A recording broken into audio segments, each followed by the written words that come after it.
하나님 말씀은 시편 23편 말씀입니다. 시편 23편. 오늘 설교 제목은 여호와는 나의 목자시니입니다. 시편 23편.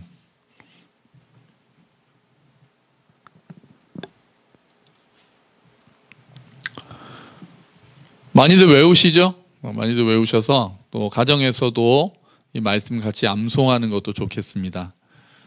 자, 우리 한번 같이 읽거나 암송해 보도록 하죠. 여호와는 나의 목자시니 내게 부족함이 없으리로다. 그가 나를 푸른 풀밭에 누이시며 쉴 만한 물가로 인도하시는도다. 내 영혼을 소생시키시고 자기 이름을 위하여 의의 길로 인도하시는도다.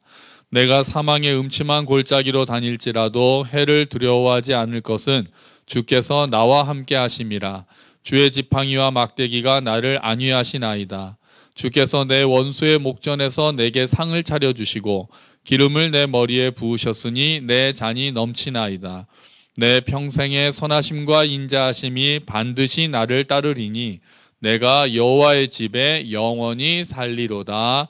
아멘. 할렐루야. 모두 건강하게 지내고 계시죠? 벌써 영상으로 예배드리는 것도 이제 4번째예요.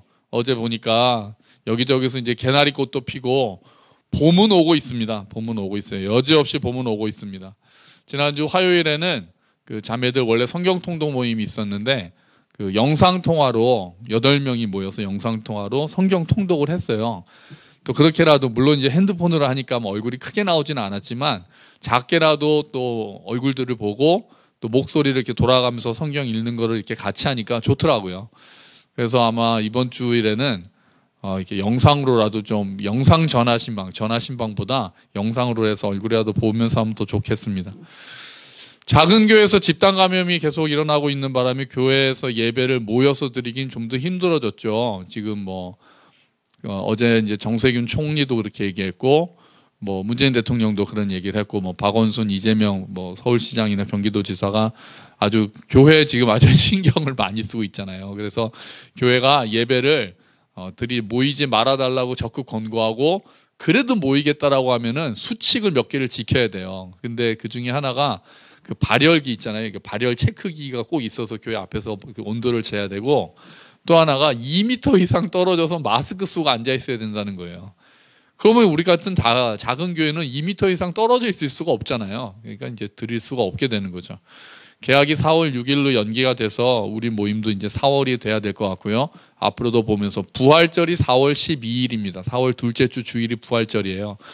어떻게 해서든지 부활절에는 좀 같이 모여서 예배를 드렸으면 하는 마음이 있습니다. 우리 기도하면서 상황을 지켜봐야 되겠습니다.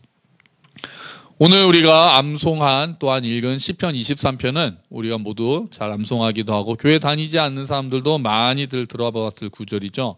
하나님과 성도의 관계를 목자와 양의 관계에 비유하고 있습니다. 당시 이 시를 처음에 이 노래를 들었을 이스라엘 사람들은 원래 유목을 많이 하던 민족이잖아요. 그래서 양을 가깝게 키우고 있었기 때문에 늘 양과 가까이 했기 때문에 이 시를 들었을 때 오는 그 감정이 여호와는 나의 목자신이라고 했을 때 목동 출신도 많고 양들을 많이 봤으니까 막 느낌이 빡 있었을 거예요. 사실 성경이 어떤 학자가 보니까 양에 비유한 게 우리를 양에 비유하고 하나님은 목자로 비유한 게 200번 정도 된대요. 신자들을 양에 비유한 말씀이 200번 정도 있다는 거예요. 그만큼 그 사람들하고는 밀접한 관계에 있으니까 그 비유를 들어서 그 사람들한테 하나님이 어떠한 분이시다, 너희는 어떤 존재다라는 것을 알려주는 거겠죠. 근데 우리들은 좀 와닿지가 않아요. 사실 양을 잘 모르잖아요. 이스라엘 사람들은 그렇구나 딱 아는데 우리들은 그냥 양 하면은 양에 대해서 많이 아세요? 양꼬치? 아니면은 그나마 양에 대해서 좀 안다고 싶은 게 대관령 양떼 목장에 가서 이렇게 양 먹이 줬던 경험 정도? 요 정도가 되지 않을까 싶습니다. 자, 성경에서 하나님과 우리를 목자와 양에 비유하고 있는 말씀을 몇 개 본다면 시편 78편 52절 이제 자막에 나올 거예요. 그가 자기 백성은 양같이 인도하여 내시고 광야에서 양떼같이 지도하셨도다. 이사야서 40장 11절에는 또 뭐라고 하냐면요.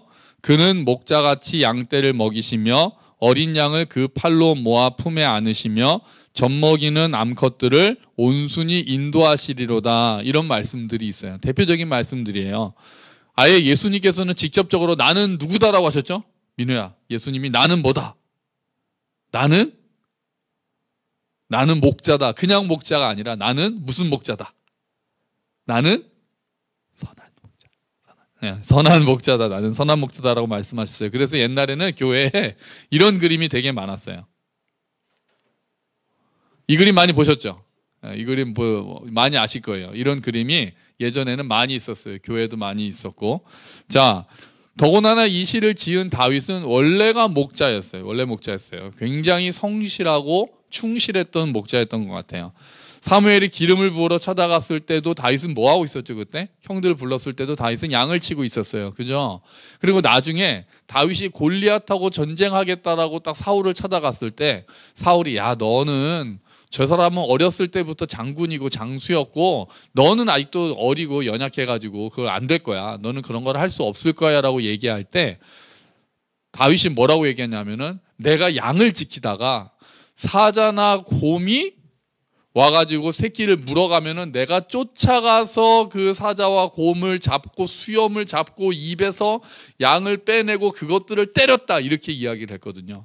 그러니까 다윗은 굉장히 성실하고 용감했던 목자였던 것 같아요. 그런 목자였기 때문에 다윗은 이런 아주 그냥 정말 자신의 체험에서 우러나오는 이런 시를 쓸 수 있었고 이런 노래를 부를 수 있었던 거예요. 그런데 사실 양은 가장 어리석은 동물에 속한다고 합니다.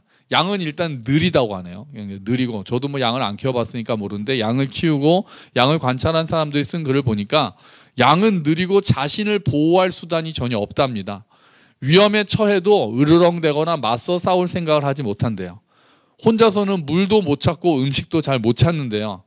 대부분의 동물에게는 나름대로의 생존 기술이 있는데 양은 그렇지 못해서 어리석어서 양이 홀로 남겨지면 어떻게 하냐면 땅에 그대로 있어서 한 곳을 떠나지 않고 그 풀뿌리까지 그냥 다 캐먹는데요. 움직이기보다는 막 돌아다니면서 그거 찾아다니기보다는 풀뿌리까지 다 캐먹은 다음에 땅을 다 망쳐버린다는 거예요. 그리고 땅이 황폐해지잖아요. 그 근처 땅이. 그럼 거기서 그냥 계속 울고 있대요. 그러다가 죽어버린대요. 양은. 그런 줄 몰랐어요. 양이. 겁도 많아서요. 어느 정도냐면 냇물 흐르는 소리가 너무 크면은 무서워서 물가로 못 내려간대요. 그렇게 또 겁이 많나요? 그래가지고 현명한 목자들은 일부러 뚝을 좀 만들어 주든지 이렇게 해가지고 물소리가 크게 안 나게 한다는 거예요. 그래야 양이 안심하고 물을 먹을 수 있다고 합니다. 거기다가 고집도 세죠. 고집도 세요. 그래서 양에게는 반드시 누가 필요한 거예요? 목자가 절대적으로 필요한 거예요.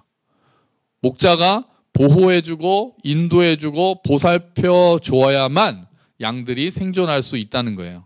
아마 그래서 성경에서 하나님을 목자로 우리를 양으로 비유하고 있는 것 같아요. 성경에서 우리를 양으로 비유할 땐 근데 약간 부정적으로 비유할 때가 많아요. 대표적으로 이사야서 53장 6절 말씀이 있습니다. 또 우리 한번 같이 읽어볼까요? 우리는 다 양 같아서 그릇 행하여 각기 제 길로 갔거늘 이렇게 말씀하고 있죠. 그래서 우리도 양들도 자꾸 그릇 행해서 자기 갈 길로 가는 경우가 너무 많다는 거예요. 그러니까 양한테는 꼭 뭐가 필요하다는 거예요? 목자가, 선한 목자가 필요하다는 말씀을 할 수가 있다는 거죠. 자, 이제 오늘 말씀을 한번 볼게요. 오늘은 사실 1절밖에 안 볼 거예요. 이제 말씀을 볼 건데요. 여호와는 나의 목자시니라는 구절은 히브리어로는 딱 두 단어로 되어 있습니다. 여기 파워포인트에 또 나와요. 화면에 보시면 자, 같이 읽어주시죠. 뭐라고 있습니까?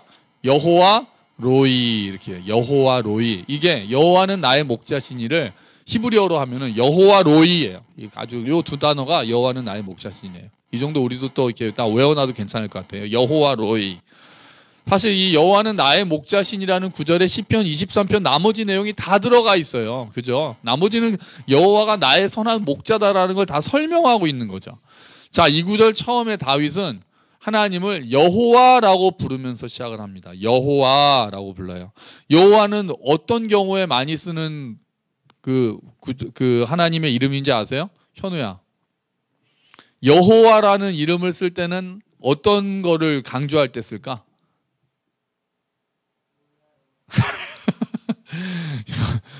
이 화면으로 다 나가는 건데 몰라요 소리도 다 크게 들어갔을 것 같아. 자, 여호와라는 이름을 쓸 때는 하나님과 언약 관계에 있다라는 의미를 가지고 있을 때 여호와라는 말을 써요. 주로 그렇게 쓰는 거예요. 언약 관계. 그래서 하나님은 언약을 맺으시는 분이고 그 언약을 신실하게 지키시는 분이다라는 걸 강조할 때 여호와 이렇게 말하는 거예요.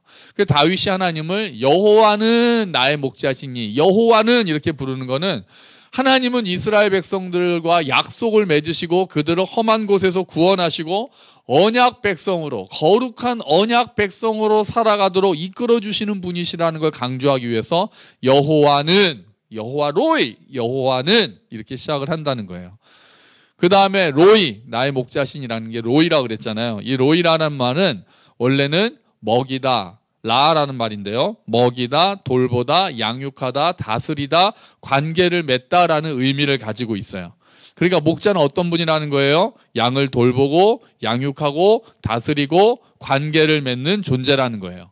그런데 다윗은 여호와를 그냥 목자, 여호와는 목자신 이렇게 하지 않았어요. 여기서 여호와 로이라는 말은 나의라는 말까지 들어가 있어요. 여호와는 나의 목자다라고 다윗은 이야기하고 있어요. 구약에서 하나님은 이렇게 친밀하게 부르는 경우도 잘 없을 거예요.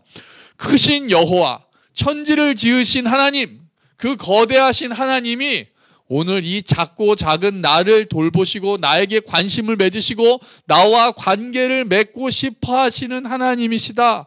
나를 돌보시는 분이시다라고 노래하고 있는 거예요.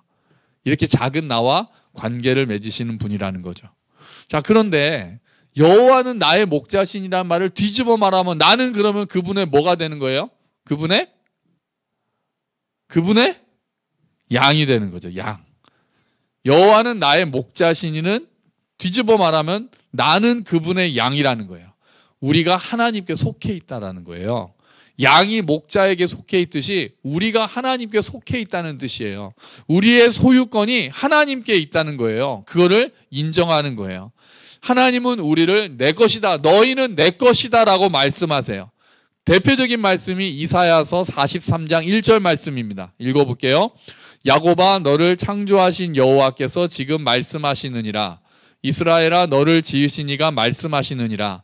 너는 두려워하지 말라. 내가 너를 구속하였고 내가 너를 지명하여 불렀나니 너는 뭐다? 내 것이다 라고 말씀하세요. 그러면 어떤 의미에서 우리의 소유권이 하나님께 속해 있는 거예요? 하나님은 어떻게 해서 우리를 너는 내 것이다 라고 이렇게 부르고 계십니까?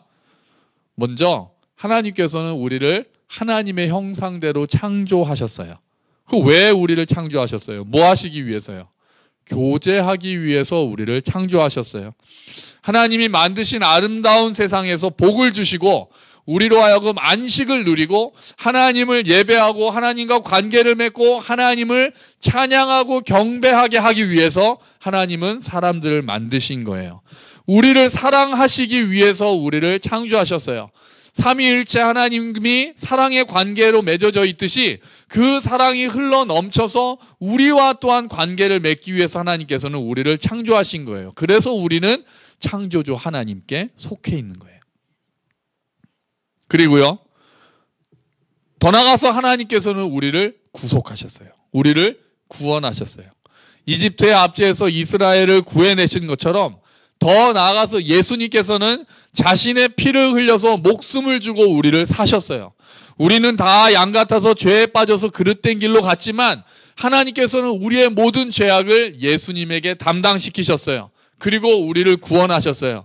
그래서 우리는 이제 그분께 속해 있어요. 예수님이 피를 값으로 주고 우리를 사셨기 때문에 우리의 소유권이 하나님께 있는 거예요. 그래서 고린도전서 6장 19절 20절에 이렇게 말씀합니다. 너희 몸은 너희가 하나님께로부터 받은 바 너희 가운데 계신 성령의 전인 줄을 알지 못하느냐. 너희는 너희 자신의 것이 아니라 값으로 산 것이 되었으니 그런즉 너희 몸으로 하나님께 영광을 돌리라. 아멘. 이렇게 말씀하셨어요. 너희는 너희의 것이 아니라 왜요? 값으로 산 것이 되었으니, 하나님이 우리를 예수님의 피를 값으로 주고 사셨으니까 이제는 우리는 하나님의 것이다라고 이야기하는 거예요. 우리가 하나님께 속해 있다는 거예요. 또 방금 우리를 뭐라고 불렀어요? 성령의 전이라고 부르셨잖아요. 성령님께서 이제 내주하셔서 우리를 인도하고 계십니다. 하나님의 말씀을 깨닫게 하세요. 하나님의 뜻이 무엇인지를 분별하게 하세요. 우리를 위해서 말할 수 없는 탄식으로 우리를 위해서 대신 간구하고 계세요. 그래서 우리는 하나님께 속해 있어요. 성부 하나님께서 우리를 지으시고, 성자 예수님께서 피값을 주고 우리를 사시고, 성령 하나님께서 내주하시면서 우리를 이끄시기 때문에 우리는 하나님의 소유된 백성이라고 이야기할 수 있다는 거예요. 여러분, 우리의 소유권이 하나님께 있음을 인정하십니까? 아멘. 그게 자랑스러우십니까? 아멘. 그게 기쁘십니까? 그게 우리에게 안식을 주십니까? 우리가 하나님의 성품, 예수님의 성품, 하나님이 어떠한 분이신지를 알게 되면 알게 될수록 너는 내 것이다 라고 말씀하시는 하나님의 그 음성을 듣고 우리가 더 안식을 누리게 될 거예요. 그 안에서 안식을 누리게 되기를 주의 이름으로 축원합니다. 아멘. 그런데 우리가 그분의 것이다, 우리가 그분의 것이라는 걸 또 다른 각도로도 볼 수 있어요. 자, 여호와는 나의 목자가, 아까 히브리어로 뭐라 그랬어요? 여호와 로이, 여호와 로이. 여기서 로이라는 단어가 원래 동사가 라하예요. 라하. 누가 생각나세요? 네, 우리 교회 라하 있잖아요. 라하가, 여기서 라하가 아까 목자 되신다라는 동사 그 이름이에요. 이 라하에는 다스린다라는 의미가 들어있어요. 다스린다. 그러니까 여호와는 나의 목자시다. 여호와 로이라는 말은 여호와는 나를 다스리신다라는 의미가 들어있는 거예요. 다스린다라는 개념이 있다면 그 반대쪽에는 어떤 개념이 들어있죠? 이쪽이 다스린다고 했으면은 반대쪽에는 어떤 개념이 들어가 있는 거예요? 그 다스림에 순종한다라는 개념이 있어요. 그러니까 여호와는 나의 목자시니 여호와 로이라고 고백을 할 때는 하나님이 나를 돌보셔, 하나님이 나를 인도하셔, 이 말만 있는 게 아니에요. 그분이 나를 다스리시고 나는 그분께 순종한다라는 의미까지 들어있는 거예요. 그러니까 내가 하나님의 말씀과 관계없이, 하나님과 관계없이 내 마음대로 살면서 여호와는 나의 목자시니 나를 돌보실 거야, 이렇게 얘기하는 거는 뭐가 안 맞는 말이에요. 여호와는 나의 목자시니 라고 고백을 하려면, 여호와 로이 라고 고백을 하려면 그분께서 또한 나를 다스리고 나는 그분의 다스림에 순종하겠습니다라는 결단이 들어가 있어야 된다는 거예요. 목자의 다스림을 받지 않는 양은 스스로 위험에 빠지게 되는 겁니다. 여러분, 하나님과 나와의 관계를 묵상하시면서 여호와 로이, 여호와는 나의 목자시다라고 정말 고백하게 되는, 진실로 고백하게 되는 저와 여러분이 되시기를 주의 이름으로 축원합니다. 아멘, 아멘. 자, 그렇게 여호와가 나의 목자 되시고 내가 여호와의 양이 된다는 것을 고백하고 나서 다윗이 뭐라고 고백합니까? 내게 부족함이 없으리로다라고 고백하고 있어요. 여기서 부족함이 없다는 말은 간신히 부족함에서 벗어난다는 의미가 아니에요. 넉넉하고 풍족해서 부족함과는 관계가 없다라는 의미를 가지고 있어요. 선한 목자의 돌보심에 완전히 만족하고 있는 모습이 여호와는 내게 부족함이 없으리로다라는 이 구절에 들어있는 거예요. 여러분, 이 시는 다윗이 나중에 늙어서 썼을 거라고 생각을 합니다. 그런데 다윗의 일생을 한번 돌이켜보세요. 다윗이 정말 아무 일도 없이 평탄하게 살아갔습니까? 그렇지 않았죠. 왕이 되기 전에 사울에게서 10수년간을 쫓겨다니면서 동굴에서 살고 광야에서 살고 막 블레셋에 가서는 막 또 죽을까봐 막 침 흘리면서 막 미친 척 해가지고 다시 나오고 굉장히 어려운 삶을 살았어요. 왕이 되고 나서는 평탄한 삶을 살았습니까? 그러지도 못했어요. 가장 사랑하는 아들 압살롬이 반역을 해가지고 또 예루살렘에서 도망가잖아요. 그리고 자식들끼리 싸움이 나가지고 죽이고 그런 일들을 겪었습니다. 다윗의 삶은 결코 평탄하지를 못했어요. 그러니까 내게 부족함이 없으리로다라는 이 말씀이 있다고 해서 하나님을 믿으면 만사형통한다, 모든 어려움이 사라진다, 이 말씀은 아닌 거예요. 이렇게 주장하는 것은 바르지 못한 거예요. 그거 우리의 경험으로도 알 수 있어요.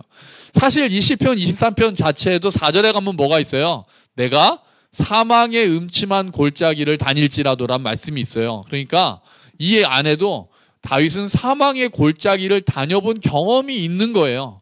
주께서 내 원수의 목전에서 다윗을 삼키려고 했던 원수들도 있었던 거예요. 그러니까 내게 부족함이 없다는 얘기는 아무런 고난이 없다, 고통이 없다, 어려움이 없다라는 의미가 아닌 거예요. 그러면 어떤 의미가 된다는 거예요?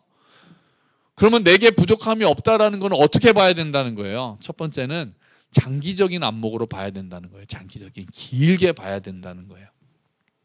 지금 내가 당하는 고난에 매몰되지 말고, 지금 내가 빠져있는 이 어려움을 가지고 전부를 다 평가하지 말고, 이 또한 지나가리라 라는 믿음을 가지고 눈을 들어서 하나님의 도우심을 바라보고 돌아보면서 하나님께서 지금까지 나에게 베푸신 은혜들을 길게 바라봤을 때 내게 부족함이 없으리로다 라고 고백할 수 있다는 거예요.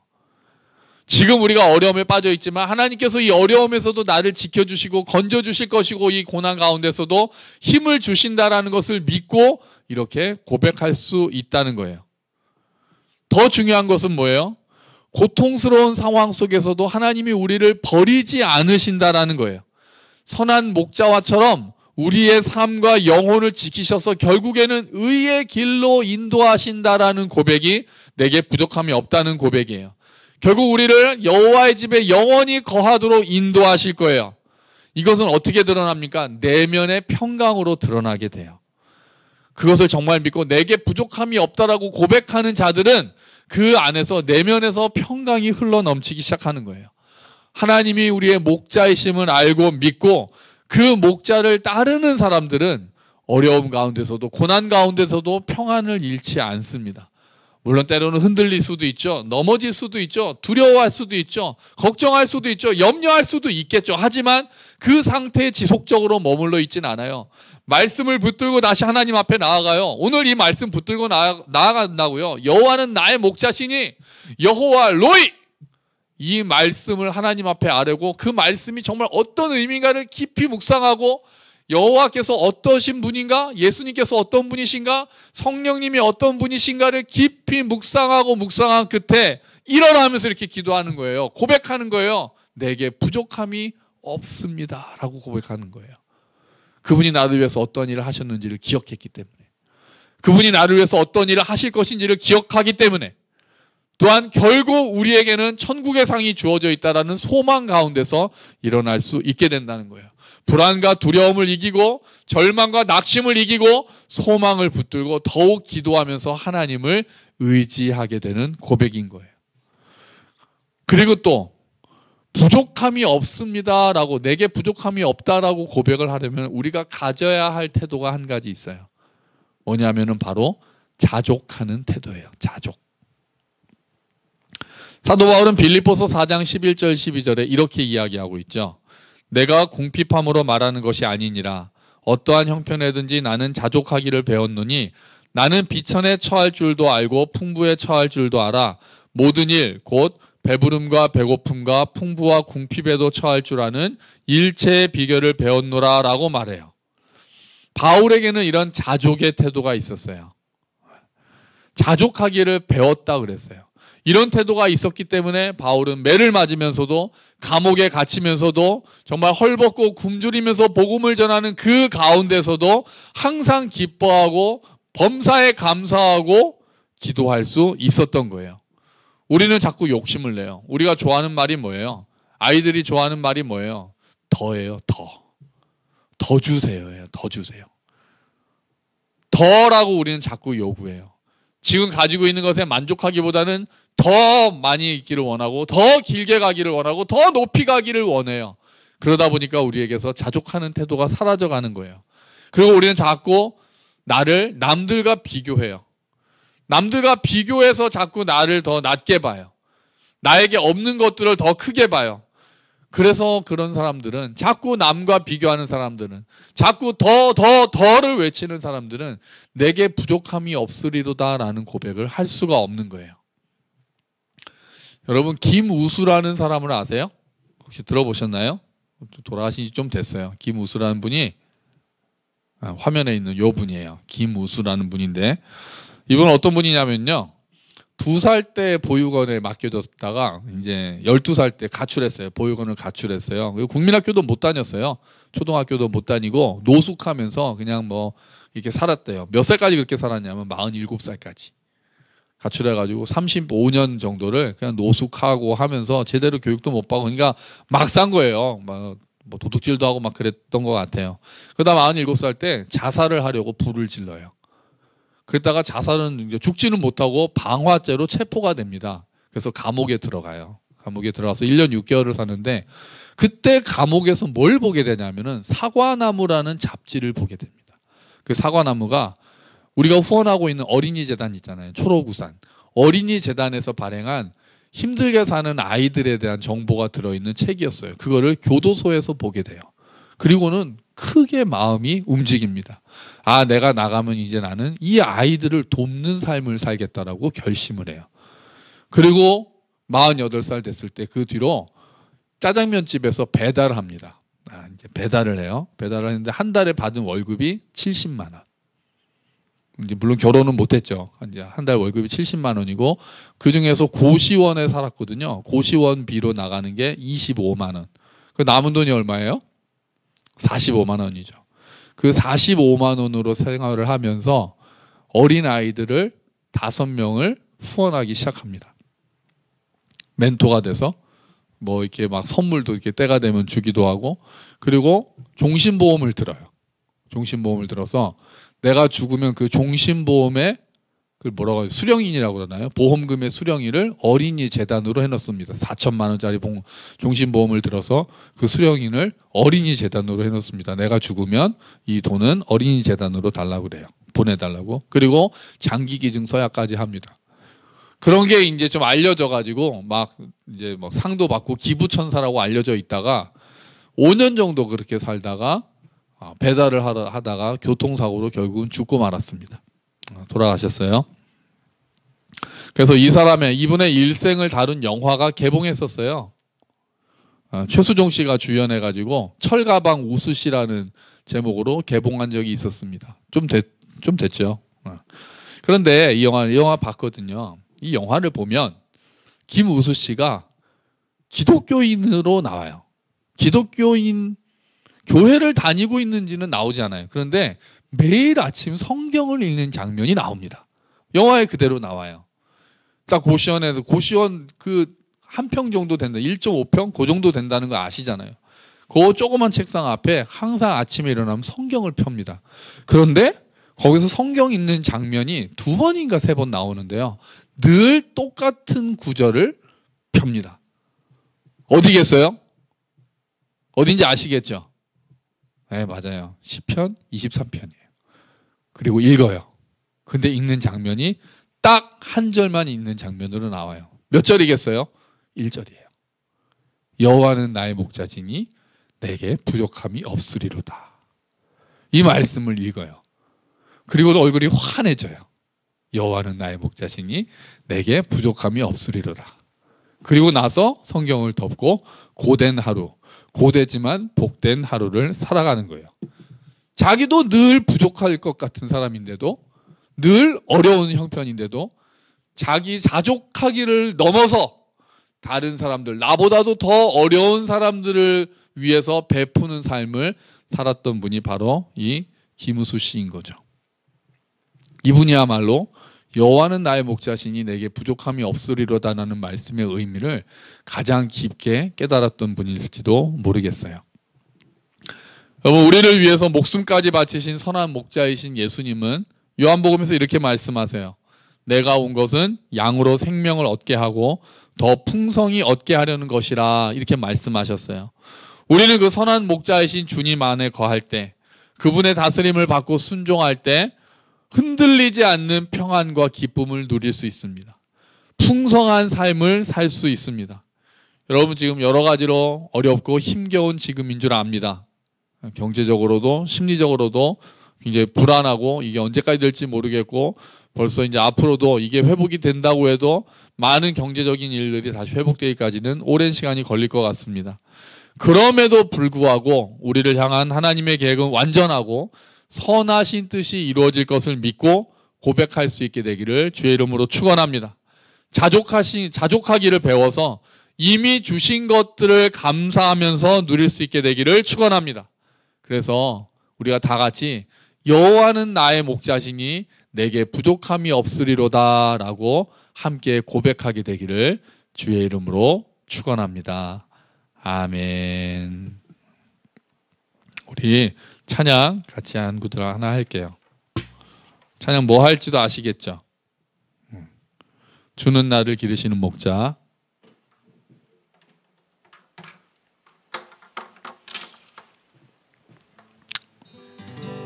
우리 같이 하죠. 주는 나를 기르시는 목자요, 나는 주님의 귀한 어린 양. 푸른 풀만 맑은 시냇물가로 나를 늘 인도하여 주신다. 주는 나의 좋은 목자, 나는 그의 어린 양. 저를 따라 꼴을 먹여주시니 내게 부족함 전혀 없어라.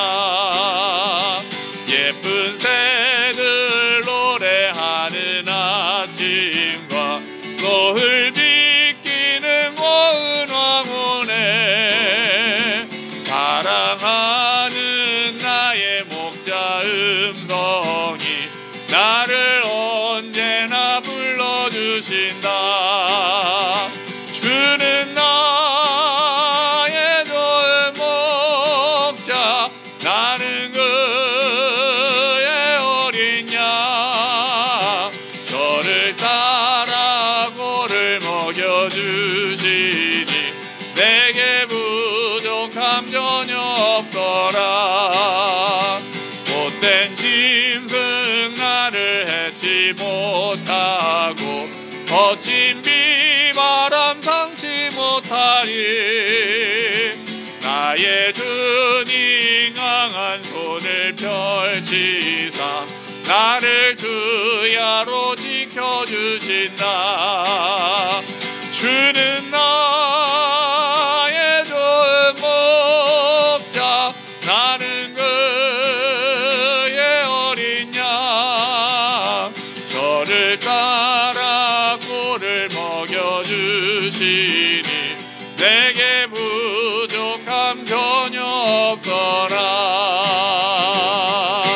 아멘. 하나님, 그렇습니다. 여호와는 나의 목자시니 내게 부족함이 없습니다. 주님, 부족해 보이는 것 사실 너무나도 많습니다. 하지만 우리가 자족하기를 먼저 배우기를 원합니다.